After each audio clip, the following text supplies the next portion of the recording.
is the imposition paradigm where Islamic views on scripture are imposed on Christian theology unfairly. We are to respond to Islam's scriptural claims critically and avoid defensive reactions to personal attacks. Number 3, ad hominem. Ad hominem comes in many different forms. Ad hominem is when you destroy the character of the person you're talking to, or you confront the character rather than the idea, you confront the person. And rather than attacking the individual, you attack the argument. I'm sorry, it's the other way around. Rather than attacking the argument, you attack the individual. In many cases, this is deflecting away from their own weaknesses. And I found this an awful lot.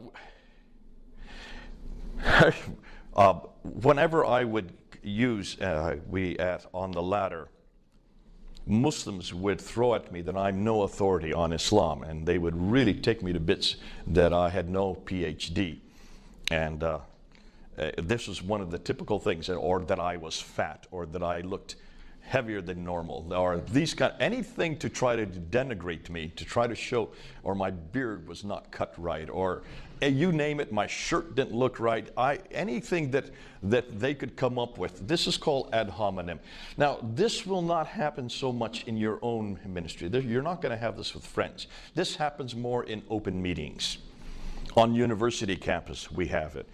When I would be doing debates on university campuses in Britain, I would be standing at the debate, and the front row would be always radical Muslims would come and take the front row. And they would sit there and snicker at me because no one could see what they were doing behind them, but I could see what they were doing. And they would make faces, they would do things like this, and they would mouth things, mocking me. And it was fascinating, just like little children.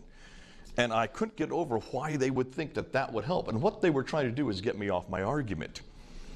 But we found that this could be played in many different guises. They love the put down. They love the character assassination. In their argumentation, while they're giving the answer, they'll say, you who don't know anything, you can see this is a man who is supposed to be, or a woman who is supposed to be an authority, but you know nothing. And then they go with their answer. Things like this.